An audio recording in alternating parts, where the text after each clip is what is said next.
Você já ouviu falar em gelotofobia?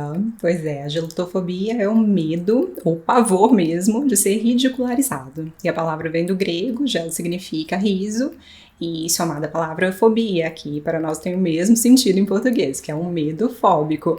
E se você nunca ouviu falar nessa palavra, não se preocupe, porque a gelotofobia é um conceito relativamente novo e, inclusive, os profissionais às vezes têm dificuldade de identificar. Então, caso você seja um gelotofóbico, é bem provável que você tenha recebido um outro tipo de diagnóstico, como o do transtorno de ansiedade social geral mesmo. Mas a pessoa que sofre da gelotofobia tem um foco muito voltado especificamente para o riso. E aí ela tende a ficar hipervigilante no ambiente dela, e sempre que ela ouve uma risada de um estranho, por exemplo, ela vai pensar que estão rindo dela. E às vezes o problema é tão grave que ninguém consegue nem contar uma piada em casa. E até os sinais de alegria dos filhos, das brincadeiras cotidianas, por exemplo, podem ser interpretados de forma negativa.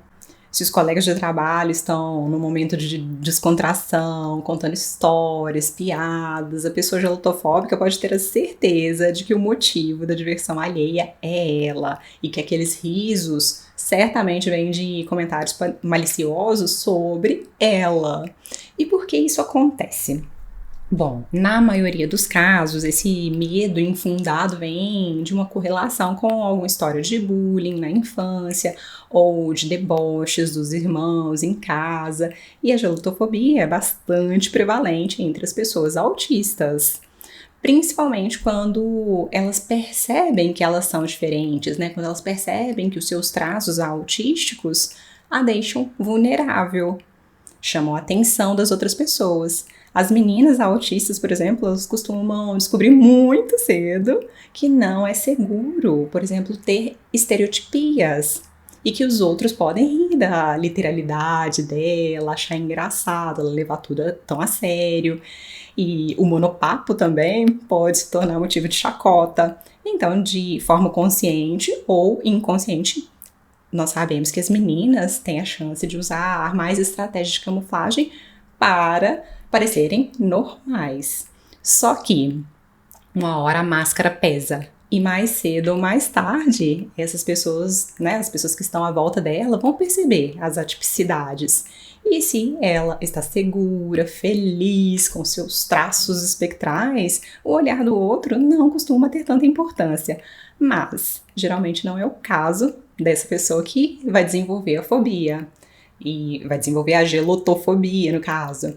Então, a insegurança está na base desse problema. A baixa autoestima também. Agora, quais são os sintomas da gelotofobia? Bem, em primeiro lugar é o estresse geral. E o estresse pode ser tão forte a ponto de causar dores de cabeça muito fortes, sudorese, palpitação, tontura, tremores, até desmaio em alguns casos, às vezes em eventos sociais. A pessoa pode entrar em pânico quando ela vê um sorriso, só de ver uma situação, né, em que as pessoas estão mais alegres. E os sentimentos da pessoa que sofre com a gelotofobia vão da vergonha, né, do constrangimento, até o ódio mesmo de quem está rindo perto dela. E além dos sintomas físicos de estresse, como esses que a gente falou, né, de palpitação, tremor, sudorese, nós temos outros sinais indicativos desse medo de ser ridicularizado. Então, eu vou falar sobre 10 das características mais percebidas em quem sofre de gelotofobia. E o primeiro sinal é ser perfeccionista. A pessoa pode querer fazer tudo muito certinho para não correr o risco de passar vergonha. Faz sentido, né? O segundo sinal é evitar os desafios no trabalho, por exemplo. Por quê? Para que a pessoa não seja julgada. O terceiro sinal vai ser o isolamento social. Então, a pessoa pode começar a não sair de casa só para não ser vista por ninguém e não correr o risco de ser ridicularizada. O quarto sinal é ter crises de pânico. E essas crises podem acontecer na igreja, na escola, em outros ambientes com muitas pessoas. O quinto sinal é a tensão. Então, a pessoa com esse tipo de medo só consegue relaxar quando ela está sozinha, quando ela não corre o risco de sofrer deboche. O sexto sinal é a hipervigilância, e a pessoa pode ficar procurando o tempo inteiro as microexpressões de riso dos outros e sempre imaginar que o foco da graça é ela. A sétima característica é a baixa autoestima. E isso é óbvio, né? Então, o medo de ser ridicularizado e todas essas distorções cognitivas, como nós já conversamos, vem das nossas feridas narcísicas. Tanto por uma possível diferença física, quanto por causa da nossa neurodivergência. E, obviamente, nem todo mundo desenvolve a gelotofobia porque nasceu estrábico, porque é mais magro, mais baixo, mais gordinho, nem porque é neurodivergente, mas sim, qualquer coisa que nos faça correr o risco de ser excluídos do grupo social pode abalar a nossa autoestima. E esse é um receio primitivo, né, de ser abandonado. Agora, a oitava característica é ser muito sério para não atrair os sorrisos para o seu lado.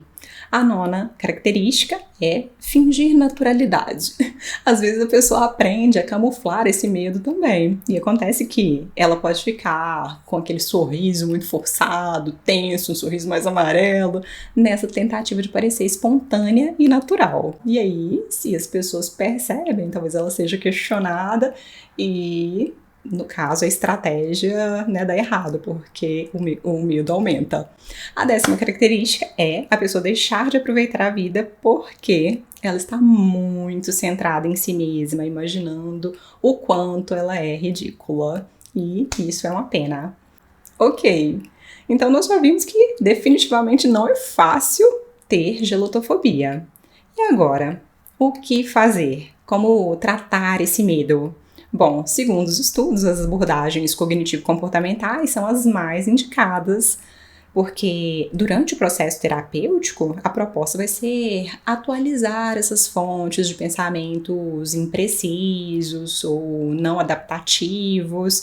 Então, felizmente, nós temos ótimos recursos disponíveis e assim que a pessoa percebe que tem esse tipo de medo, ela pode procurar um profissional, um psicólogo no caso. E dito isso, agora eu quero saber se essa palavra já apareceu de alguma forma na sua vida, se ela já está no seu vocabulário. Comente aqui embaixo o que você achou desse tema e, claro, curta o vídeo, compartilhe com seus amigos, porque nós queremos ver as pessoas livres e leves, aproveitando a vida, né? A beleza espectral, sem medo. Então, um grande abraço e até breve. Tchau, tchau!